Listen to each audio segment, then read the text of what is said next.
We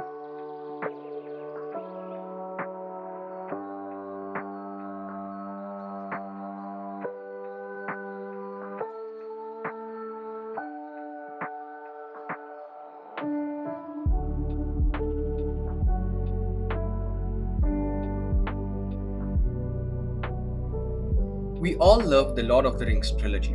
From expertly crafted characters to goosebumps-inducing visuals with CGI better than much of what exists today, this movie trilogy has stood the test of time, remaining as one of the finest examples of filmmaking. But beyond the mind-blowing action sequences and extremely engaging screenplay, the movie trilogy has a story that wants to say something to its viewers. A story filled with meaningful insights about life that shares valuable lessons about the human condition.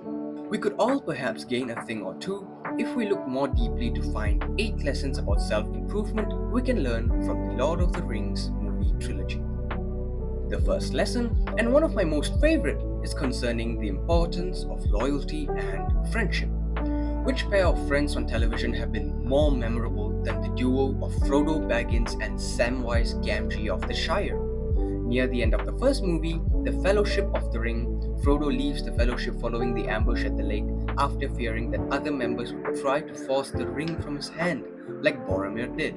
Samwise refuses to leave Frodo alone, going so far as to waddle through river water and even be ready to drown, not knowing how to swim. When Frodo asks Sam why he came back, he replies, I made a promise, Mr. Frodo. A promise. Don't you leave him, Samwise Gamgee. And I don't mean to.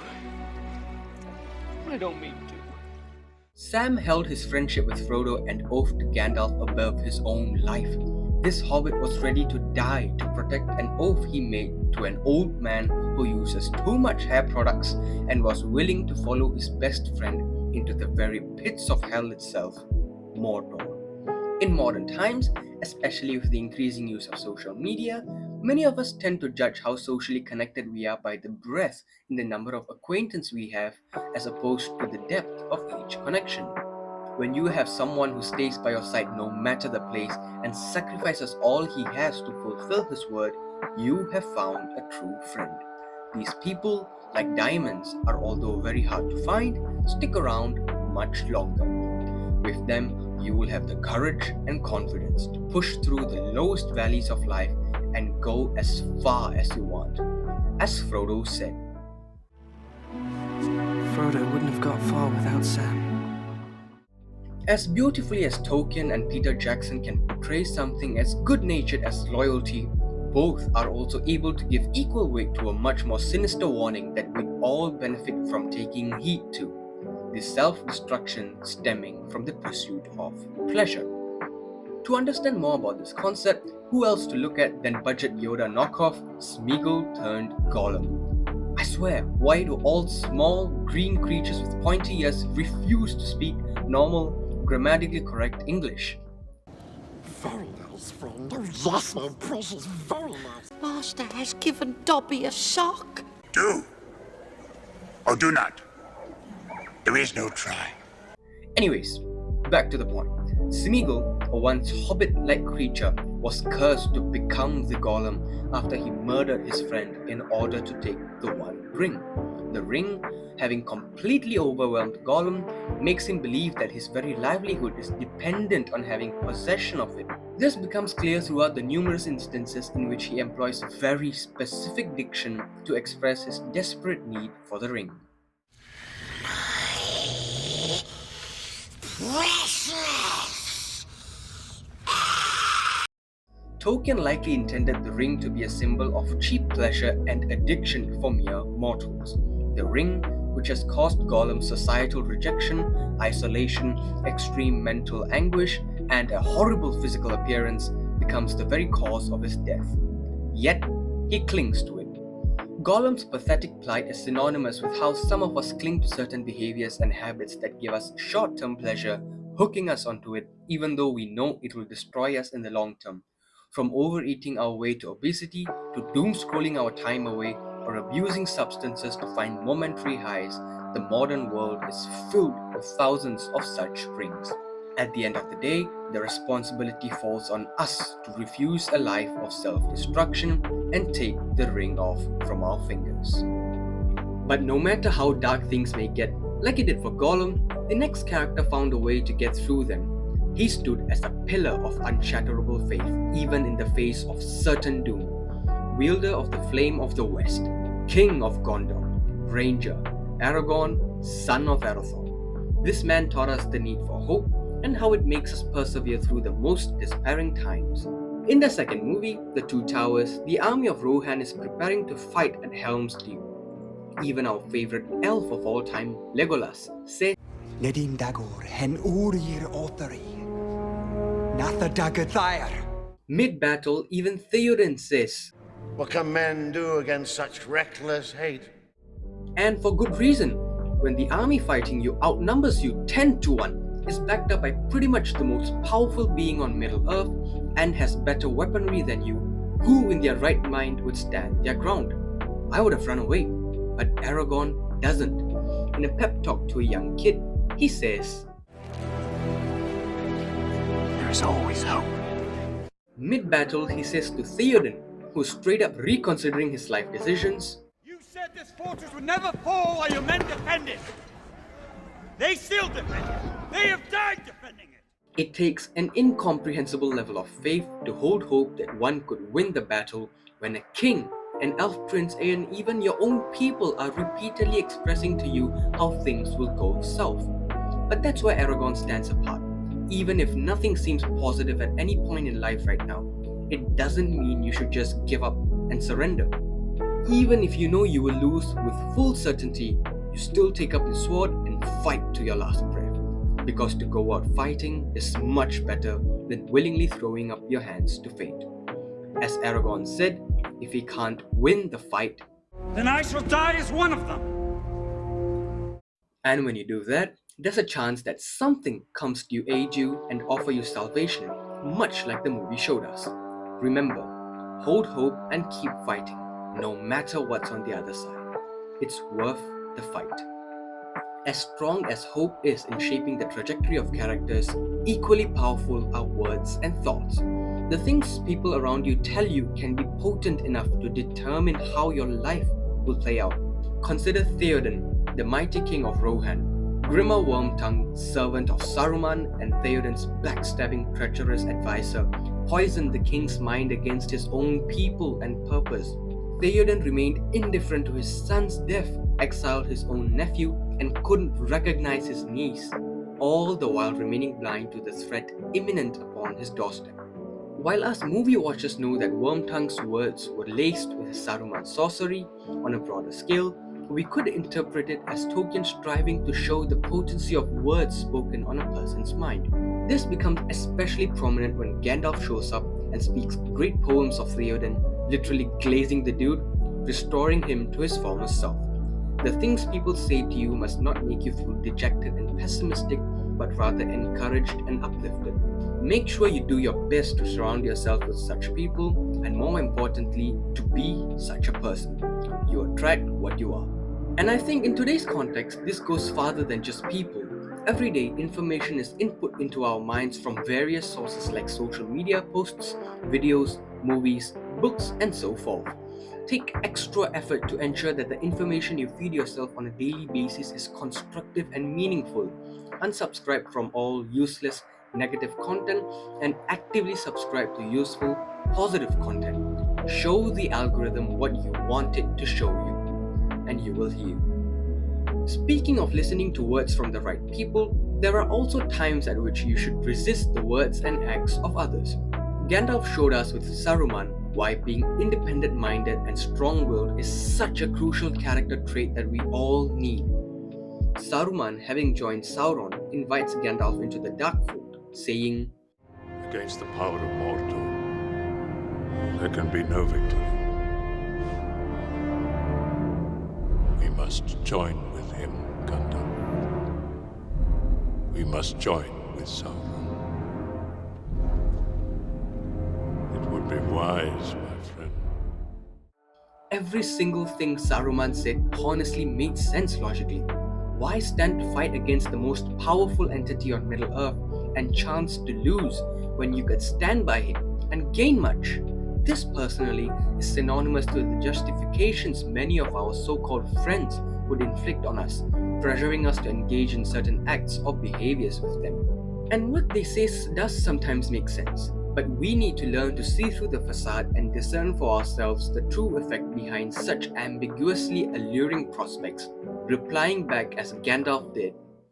Tell me, friend, when did Saruman the Wise abandon reason for madness? There may be instances when those around us drop their ideals and principles or ask something of us contrary to our values.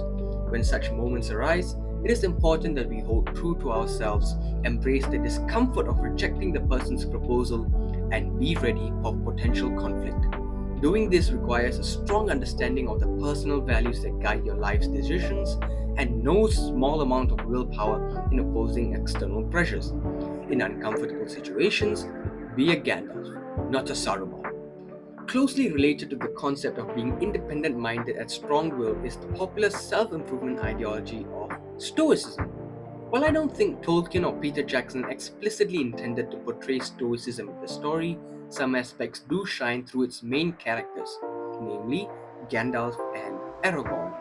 When Gandalf dies in the mines of Moria following his battle with the Balrog, everyone loses their minds. Frodo screams, Pippin and Sam cry, Gimli is overtaken by utter shock. But Aragorn insists they leave the place as soon as possible, not even pausing a while to process the anguish at hand. It is no doubt that he was probably the most aggrieved at Gandalf's death, but knowing that an orc party is close by, and that the entire mission of the Fellowship is at stake if they pause, he gathers himself. He remains calm under mental and physical turmoil, staying focused on the goal ahead, getting out of the mines. This is Stoicism portrayed simply yet elegantly. Doing what you have to do, no matter how you feel. Learning to accept and process extreme events with a calmness that defies chaos. Another similar but very effective instance of portraying Stoicism is in the third movie, The Return of the King, in the final climactic battle where Gandalf rallies the troops to stand and fight against Mordor. The steward of Gondor, Denethor, has a mental breakdown and starts spitting some bars. Gandalf executes what has to happen despite the horror that manifests itself before his eyes. That's Stoicism. Our dude Denethor, meanwhile, gets so emotionally disturbed and shaken by the hopelessness of the situation that he decides to test Newton's law of gravity. Like Gandalf or Aragorn, when we face chaotic experiences with a steady, level head and focus on what we have to do no matter our internal state, we can push through seemingly harrowing situations with no hope of success and come out stronger. Gandalf and Aragorn, in addition to being Stoics, also showcase humility and self-awareness, simple yet powerful traits that are often overlooked. Saruman, drawn to the ring's power by greed, joins the Dark Fold, but Gandalf refuses the ring Frodo willingly offers to him out of fear that he will be corrupted, despite being a supernatural entity. Boromir, motivated by similar incentives of power, tries to force the ring from Frodo's hand.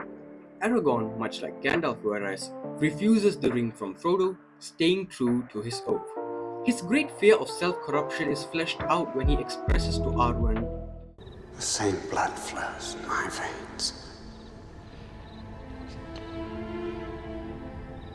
Same weakness." Both Gandalf and Aragorn are hailed by their accomplices as individuals of great character and nobility. One is a king and the other an angel. Yet they choose to actively avoid temptation and stay humble with regards to their ability to resist the ring's call. Both of them had the self-awareness to know that the ring, a symbol of temptation and desire, can bring down even the best of them. Hence, with humility, they guarded their hearts from the ring's call and stayed true to their oaths. When we possess self-awareness, we come to learn of our own shortcomings. When we possess humility, we are able to accept and live with our shortcomings. This is what separates kings and angels from mere mortals.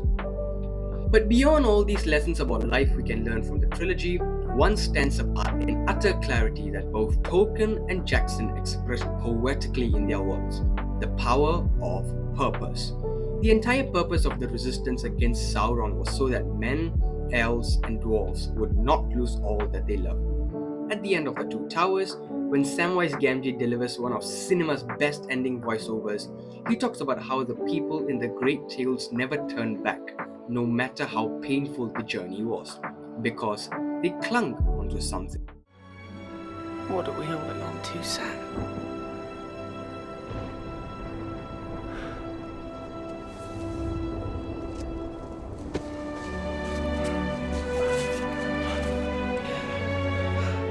There's some good in this world, Mr. Frodo. And it's worth fighting for. Likewise, what does Aragorn say to the army at the gates of Mordor before rousing them to fight?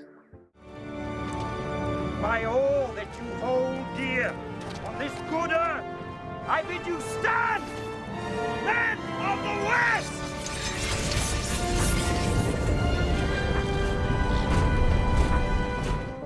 When the journey they embarked on simply became too painful to take another step forward and they were on the verge of giving up, they remembered why they started. They wanted to change their fate, which was soon to be doomed, and protect their families and homes from utter destruction. And they fought valiantly. Likewise, purpose gives us the power to push through pain. It's amazing how we are capable of doing incredible feats that we would have only dreamt of doing when we have a strong purpose binding us. Remember, life always has some good worth fighting for. Peter Jackson's cinematic epic, an adaptation of one of history's best pieces of literary work, is intricately condensed with many such lessons. What movies had back then that lack now is the ability to convey righteous, moral lessons to the public in an entertaining manner. Lord of the Rings, the Harry Potter series, the Raimi Spider-Man trilogy, and the Christopher Nolan Batman trilogy are all good examples of this. When directors work together with good source material and stay mindful of how what they portray on screen influences the minds of their audience, they create works of timelessness and value. This is 8 life lessons from the Lord of the Rings trilogy in one video to rule them all.